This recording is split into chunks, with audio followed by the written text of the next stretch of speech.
Hi, everybody. Welcome. It's good to be here this morning with Michael O'Hanlon and Michèle Flournoy for the rolling launch of Michael's new book, The Art of War in an Age of Peace, U.S. Grand Strategy and Resolute Restraint. Neither of these two need much of an introduction, so I'm going to be very brief so that we can get to our talk. Michael is a senior fellow and director of research and foreign policy at the Brookings Institution, where he specializes in U.S. defense strategy, the use of military force, and American national security policy. He has a bachelor's, master's, and PhD, all from Princeton, in the physical sciences. He served as a Peace Corps volunteer in Congo-Kinshasa, the former Zaire, from 1982 to 1984, where he taught college and high school physics in French. And I really kind of thought that was the coolest thing on your bio, Michael. Michèle really needs no introduction. She is a former Undersecretary of Defense for Policy and and one of the highest ranking women ever to work in that male bastion that is the Pentagon. She is co-founder and managing partner of West Exec Advisors. She also co-founded the Center for New American Security. She has a bachelor's degree from Harvard and a master's from Oxford. When I first started on the Pentagon beat, she was literally my first port of call to try and get smart on the issues. So welcome to you both. I'm really happy to be here with you this morning. And I think, or at least I hope, that we are in the waning days of Zoom panels, and soon we can all start doing things like this in person. Michael, given that you are on book tour, I'm sure you definitely feel that way. What's it like talking about your book virtually, for instance? Well, with you two, it would be a lot more fun in person. Although I am thrilled that we, in this Zoom world, wind up getting people from all over the world in the various events that we do. And of course, that's one of the things I'm sure we'll all try to continue even as we get back to face-to-face. But let me thank both of you, just two of my favorite people in the national security field and good friends. And you're both very kind to do this event. And of course, it's not just about my book, but more generally the question of U.S. grand strategy, national security strategy at a crucial moment. So I'm very grateful. Okay, so we should go ahead and get started. So Michael, your book is both really high elevation and expansive, The Art of War, and quite detailed and specific. But one of the biggest themes appears to be this idea of resolute restraint, as you call it, in the American prosecution of war. Can you walk us through sort of some of the main arguments that you lay out here, and in particular, this idea that the United States must learn to limit its ambitions even while it's defending core interests? Yeah, thanks, Helene. So just a word of explanation as to why I decided to write this book, because it's sort of might feel like sort of a passionate defense of the middle ground, and maybe it is, but I also felt that it was worth doing because there are ideas out there reflected in high-level political and policy dialogue that I think would pull too far in one direction or another. So Donald Trump wanted to break off a lot of our alliances, and even though he did it or proposed it in his own very Trumpian way, there are a lot of academics who essentially agree with his view that the United States has too many commitments around the world.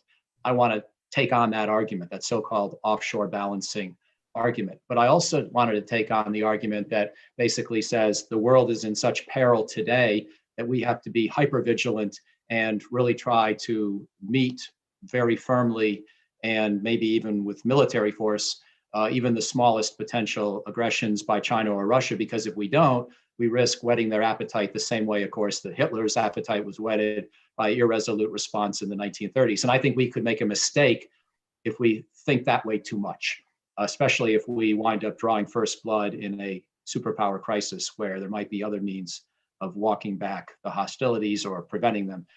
And I also, since we're doing this event while President Biden is meeting with President Putin, and there's a lot of discussion of whether Ukraine should be in NATO as a way to protect it, my emphatic answer is no. I really feel that we have enough alliances, and especially that NATO's grown enough. So that's an example of where I think we need to be restrained. But I want to be resolute in defending the existing 29 NATO allies that we have in this alliance of 30 members. I want to be resolute, and I know Michèle does too. She's been a voice for this for a long time now, resolute in defending our access in the Western Pacific, for example, where China is trying to push back and push people out.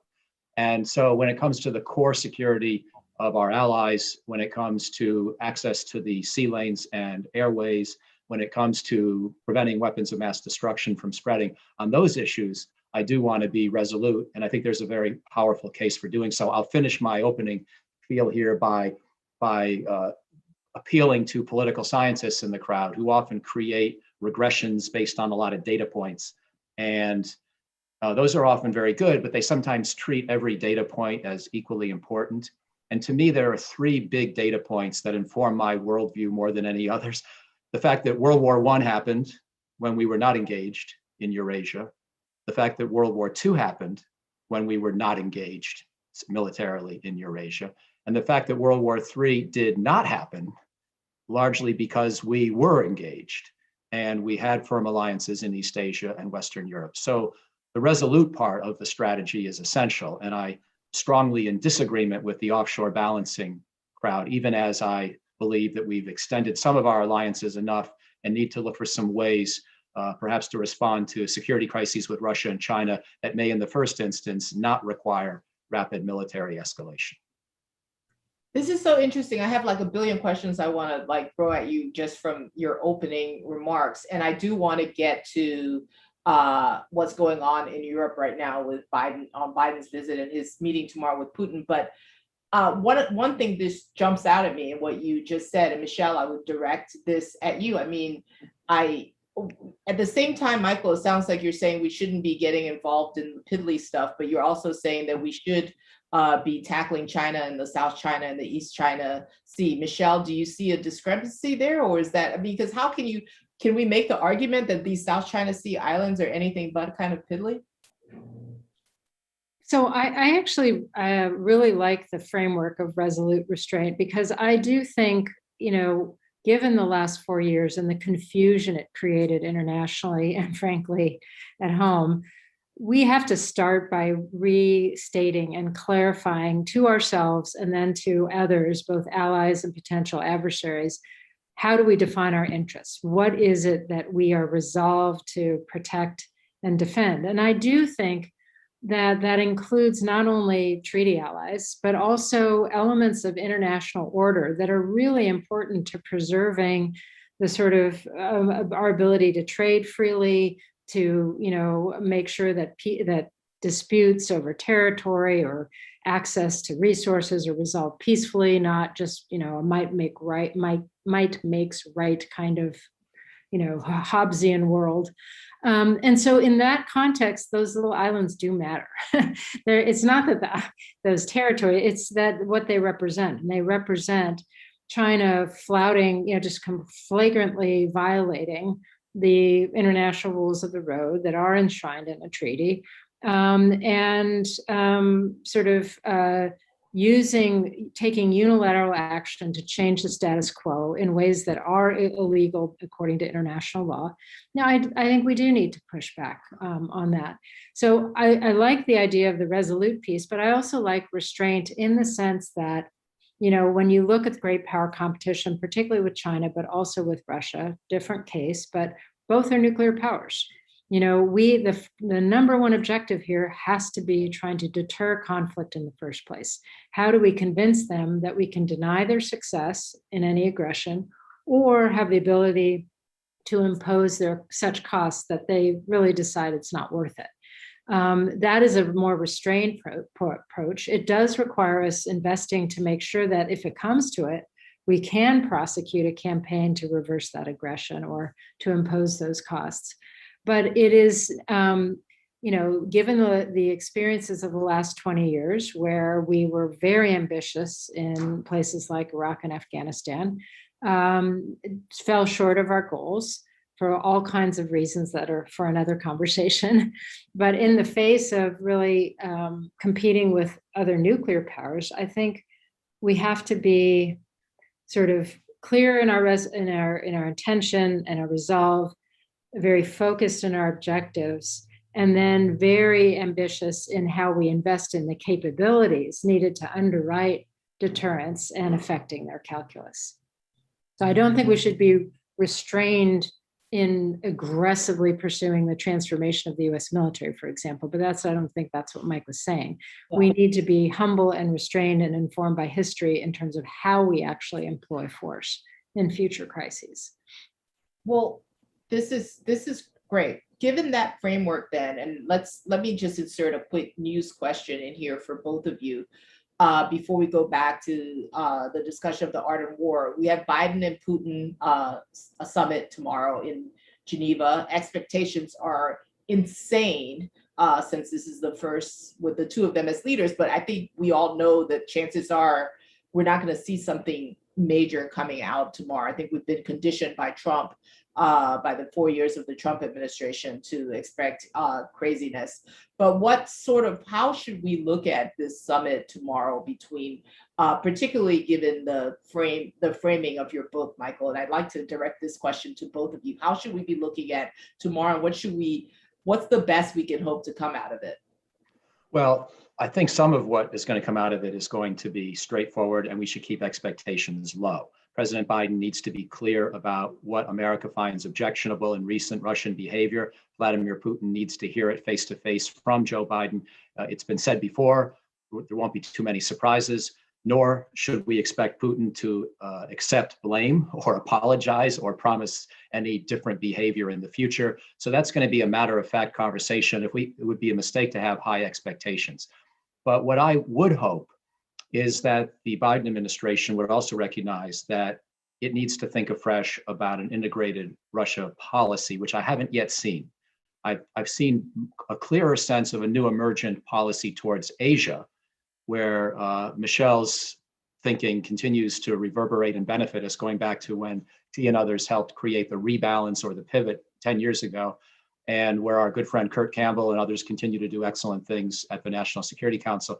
But I haven't yet seen the same integrated strategy towards Russia, and therefore you see little things take on disproportionate importance, like when we lifted the sanctions on companies that are completing the Nord Stream 2 gas pipeline under the Baltic Sea. It seemed like a unilateral concession to Germany and Russia by the Biden team, and I didn't understand that. And then you get into these sort of name-calling exchanges about who's a bigger killer between President Biden and President Putin. I want to see the conversation elevate, and what I'd like to see is a reconsideration of a security architecture for Eastern Europe that does not require further NATO expansion, but also makes Russia keep its hands off and get out of places like the Donbass.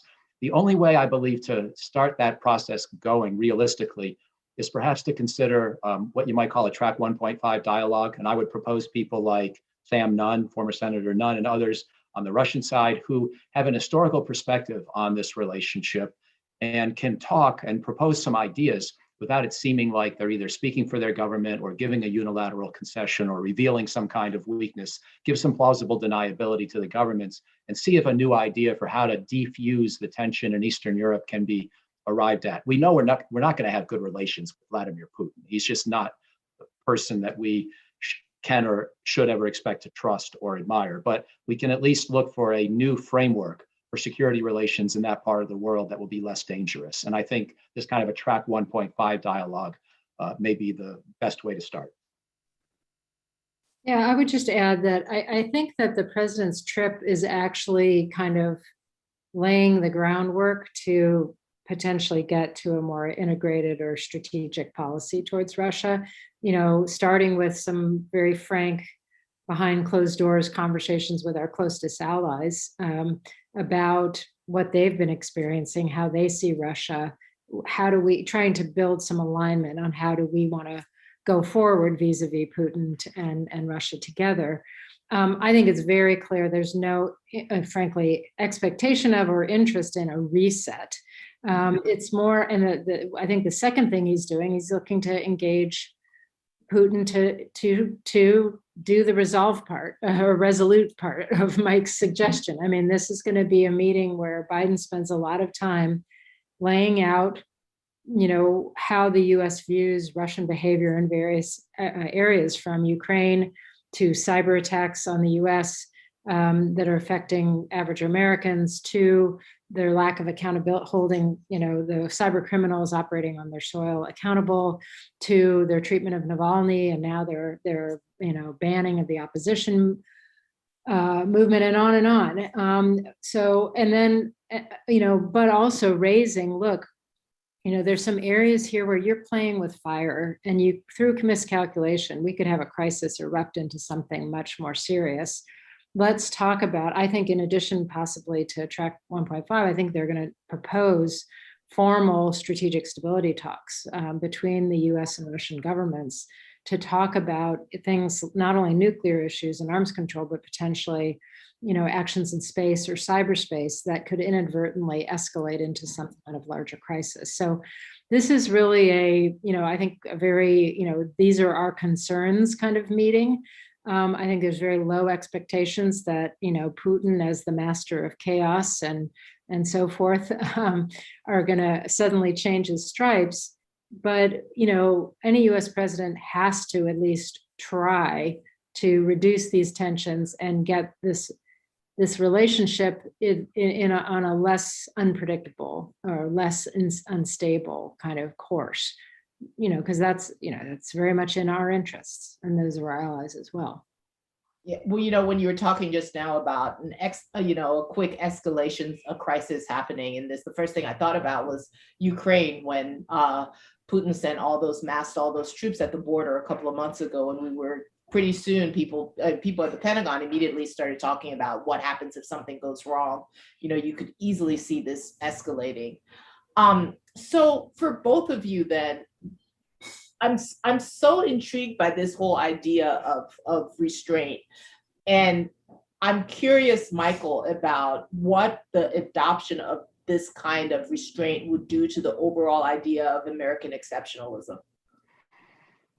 Thank you, Helene. A couple of things. First, let me give a nod to another school of thought in academia, because I criticized offshore balancing a minute ago, and offshore balancing basically means retrenchment, pull back from alliances, eliminate alliances. Restraint can mean a number of things. Sometimes it means the same thing in the academic circles as offshore balancing. Other times it just means be more careful about when and where you use force. And I think a lot of academics that I know were understandably and perhaps presciently skeptical of the Iraq invasion in 2003, and I want to tip my cap to them. And I think the element of restraint in a lot of their thinking is worth trying to follow through on.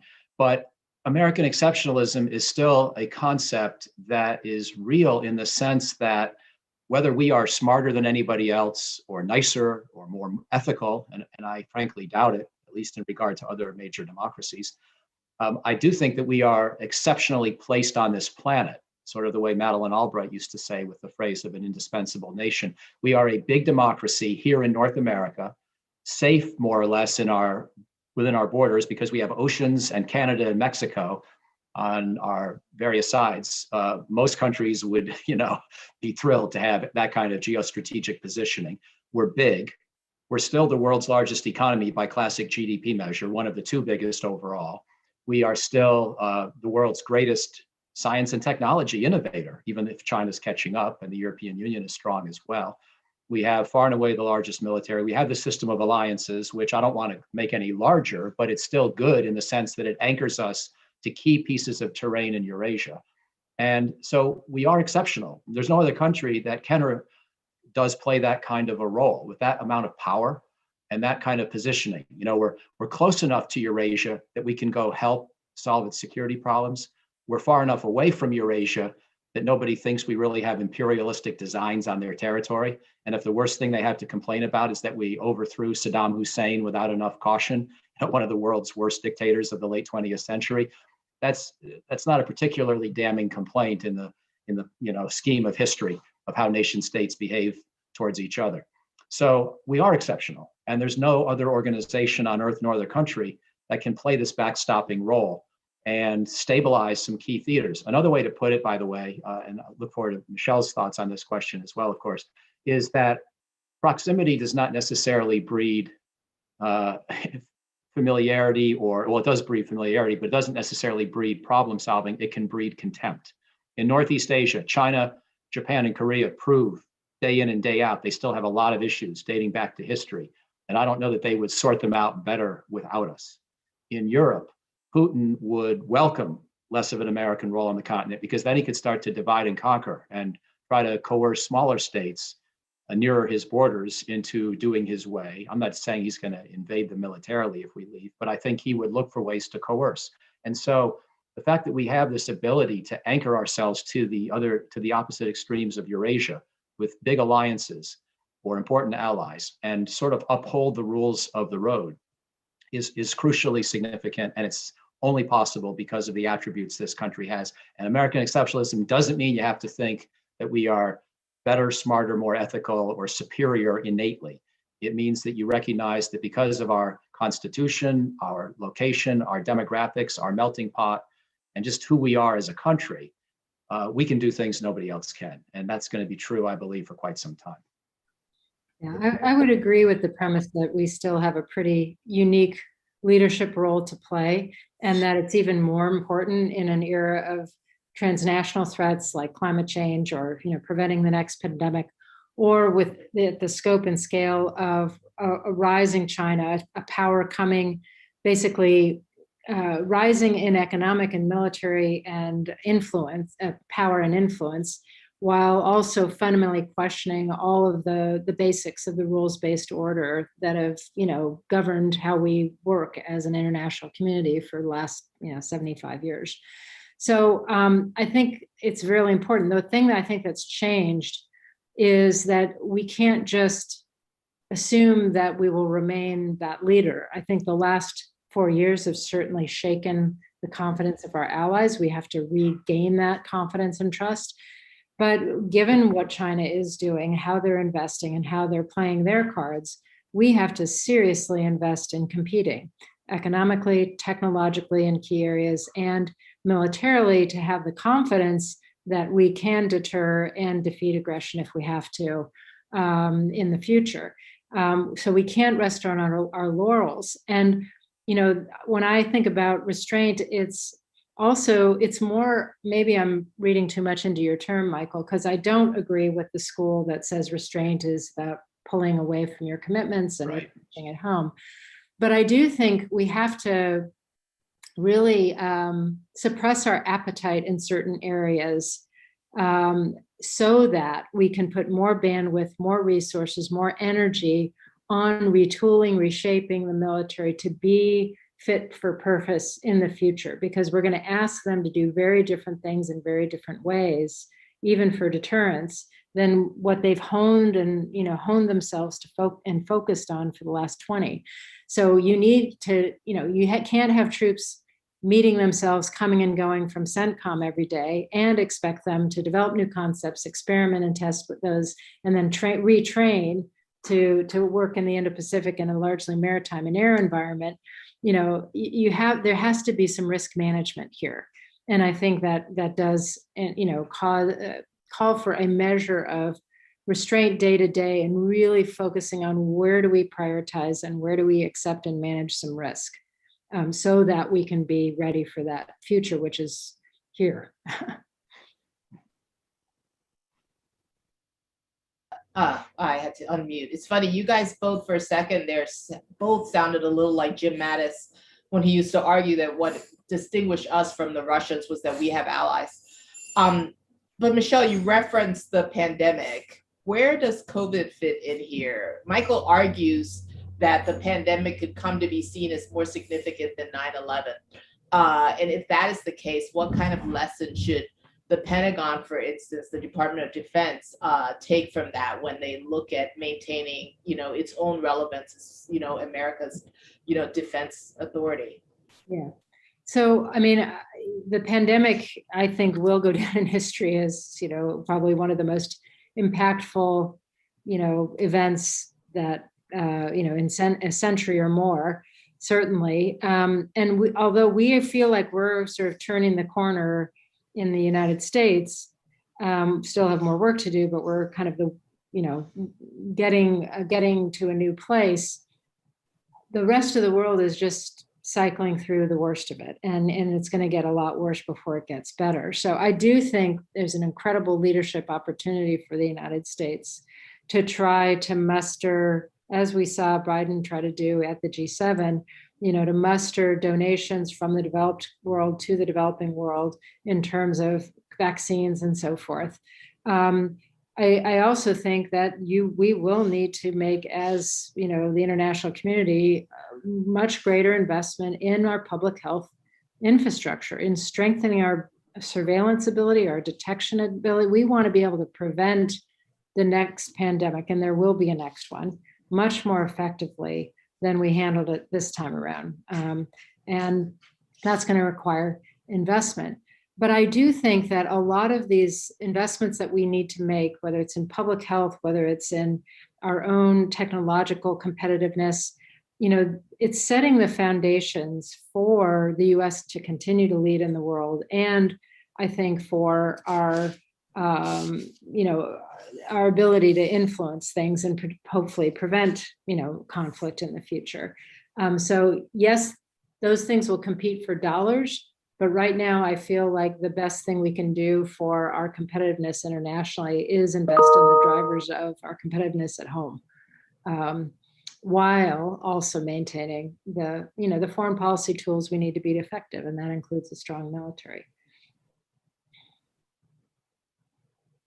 Just to add a quick word, Okay. Going back to the Obama Pentagon and General Dunford, they talked about a 4+1 threat framework that you're both familiar with.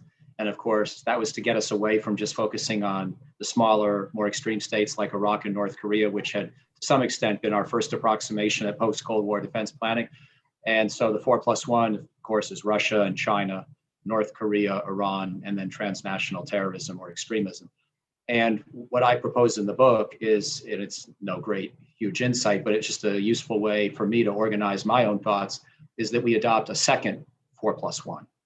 Keep the original 4+1 because those threats haven't gone away. Some of them may be exacerbated by the new 4+1, but the new 4+1 includes biological threats, whether man-made or pandemic, includes nuclear proliferation, climate threats, digital threats, and then the last piece that Michèle was just getting at, our internal strength or lack thereof, our internal fissures and centrifugal forces politically and otherwise, economically, scientifically within our society. So strengthening America's foundations, I agree very much, has to be central, not only for our own domestic happiness here, but for our national power and national security.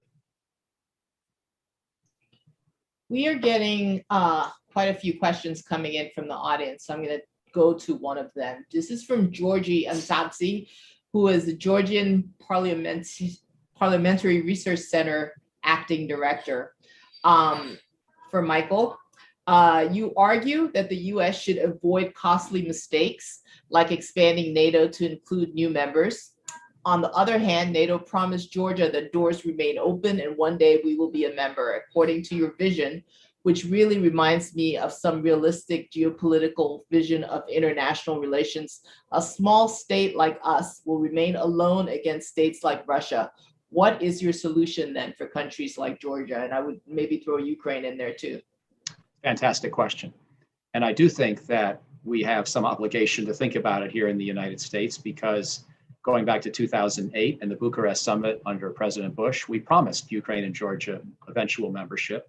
We gave no timetable, no interim security guarantee, but we did say we would someday plan to include them. However, I am going to say, first of all, I don't think that formal American alliances are something we have to feel obliged to extend to any country that might wish for them. We don't have enough power to defend everyone on earth. And I would, if I had been in the Bush administration in 2008, I would have argued against that promise. But I also believe that by making that promise, we've in some ways gotten the worst of all worlds. We've painted a giant bullseye on the back of both Georgia and Ukraine, because Putin knows we want to bring them in, or at least that some Westerners would like to. And therefore, he tries to destabilize those countries to keep them ineligible for any near-term membership.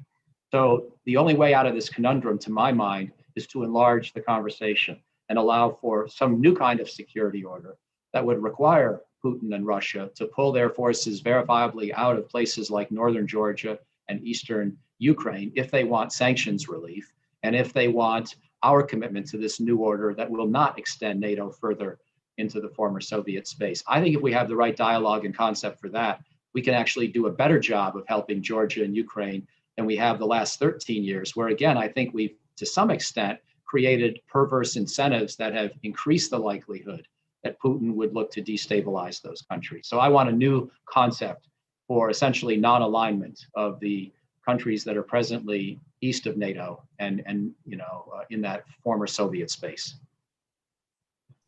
Would you formally tell them then that, okay, so forget about the promises, this whole track for NATO membership, that's off the table? Or how would that actually work out? Yeah, I think you have to be very careful if you were in government doing this, because you don't want to give that unilateral concession to Putin.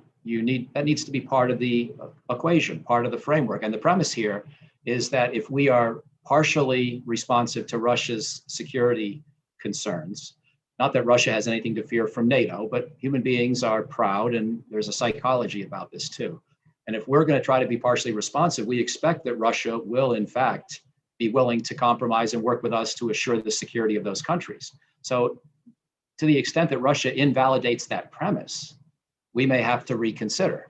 So to me, the idea of a new security order only makes sense if you get the whole thing, all the pieces, with compromise and an effort to work together from everyone. And for Russia, that means verifiable pullout of its forces in eastern Ukraine and northern Georgia, and recognizing that those countries have the right to join any other organization if they wish and if they qualify, including perhaps someday the European Union. But in return, Russia is going to want NATO not at its doorstep. I mean, that's why they're acting up. It's because we've gone from, where we were back, 25 years ago to right literally on their border.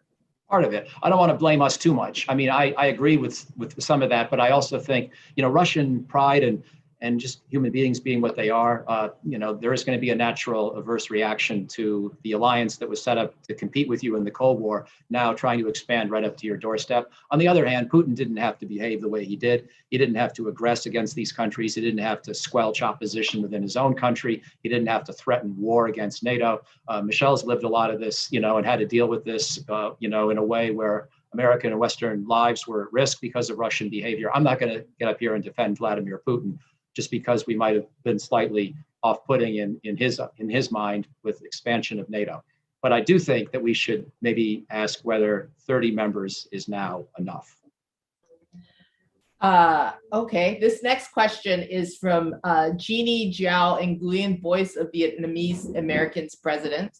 This is for both Dr. O'Hanlon and former Undersecretary of Defense.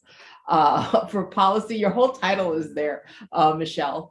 What is your most possible scenario in the South China Sea? What is the best strategic position for the U.S. to win the war that has already been waged by the CCP? So the scenario that I worry about most is some kind of conflict that comes from fundamental miscalculation on the part of Beijing. I think right now, if you were to turn on the nightly news in Beijing, you'd hear a constant narrative of U.S. decline. The U.S. mishandled COVID. Our economy is a shambles. We are tearing ourselves apart, in terms of our own polarization and divisions. Look at January 6th. They play that tape over and over again. America's down, they're out, they're not getting up. And so now is our moment to really come into our own as the predominant power in the region. And if that is your mindset, that is going to make you lean forward and possibly take some risks that you really shouldn't take. So I think, if they're likely right now underestimating our resolve, they're underestimating our staying power in the region and our commitment to the region. They're underestimating our resilience. That if one thing that the United States is resilient. We come out of crises, we pick ourselves up, we get stronger, we come back. And so I think the biggest risk in the near term is Chinese miscalculation that they can get away with something through coercion or even use of force and not expect a response, and yet finding they get a response, and suddenly you're in an escalating situation. So again, puts a premium on the core elements of deterrence, which is clear communication about our resolve and what we will defend, and clear investment in the capabilities we need to do that, whether it's demonstrating how we could use current capabilities to impose costs and deny their success, or whether it's clear signals in how we're investing in the budget and the capabilities we'll need to do that in the future. So I think, so that's a long way of saying I think the biggest risk is one of miscalculation, and that there are things we can do to reduce that risk. And I'm hopeful that, you know, on the administration trips to Asia and its work with the Quad, we will see more of that. Okay, then staying on the China topic, Michael, I suspect I know how you're going to answer this one, but I'm going to pose it anyway because it's provocative, if nothing else. From Ken Wiederman, do you think the U.S. should make Taiwan a formal ally and advance its independence from China? No, I would not. But on the issue of strategic ambiguity, I do think there's an interesting point here that Richard Haass of the Council on Foreign Relations and other proponents of eliminating the ambiguity have raised. I wouldn't go quite as far as they do, in the sense that I don't want to embolden Taiwan to think that it gets, get out of jail free card. And I also don't think that militarily we can dominate China near Taiwan the way we used to have the capability. And therefore, the combat scenarios that would ensue from an actual fight over Taiwan get very complicated, and I think they get global. And therefore, I think we're on the verge of all-out superpower war potentially if we fight over Taiwan. So I don't want to do anything that would run the risk of increasing that kind of scenario. But I think where strategic ambiguity could be reconceptualized, if China were to attack Taiwan, let's say with a blockade and cyber attack and who knows what else, I think China has to know that there's no going back to business as usual after that, and we will respond in some big way. And what I would submit is that the kind of economic punishments that the Trump presidency initiated, or intensified against China, those would be sort of small potatoes compared to the decoupling economically that would have to happen if China were truly to attack Taiwan with military force. And some of that punishment strategy you could unwind if China were willing to relent and end the blockade. But there's no way that we can be indifferent to that scenario, even if in some sense Taiwan causes it. So in that sense, Richard Haass, I think, is right, that this notion that we might or might not respond, militarily, I'm not sure if we would respond to each and every scenario. But in some broader national power sense, including economic tools, we would have to respond, and I think we surely would. And China should know it. China shouldn't think that there's some way it can get this just so, where America keeps the Seventh Fleet out long enough that it achieves its military goals, and otherwise we leave them alone diplomatically and economically. I think there has to be a severe economic punishment strategy, if nothing else, as a means of bolstering deterrence. Yeah. Can I just add a point here, Helene? I mean, one of the challenges for deterring China is we really don't understand them and their strategic calculus very well, nor do they understand us. I mean, with the Soviet Union, we had decades and hundreds, thousands of academics writing about the Soviet calculus and deterrence, and we had some sense of what they value, and some of which was right, and then as historical archives are open, some of which was wrong. But with China, it's a much more nascent stage. And I'll give you an example. I mean, their military doctrine says that, we're going to stop the US from projecting power into the region with massive attacks on cyber infrastructure around military bases and attacks on our assets in space. Well, guess what? If you attack critical infrastructure like electrical grids around military bases, you're going to affect power to hospitals. You're going to affect civilians are going to actually die in that case. And if they think that that's going to lessen an American president's resolve to respond, as opposed to actually increase it. So there's some fundamental misunderstandings and miscalculations baked in to their approach. And I think we need to have some channels for dialogue to make them aware of that and to get them to try to think twice about that, because that again, very real risks of miscalculation. Well, staying on the China topic, then Michael argues in his book. Michael, you argue in your book that, for instance, if China attacks Taiwan, the United States should move quickly to help defend the island without believing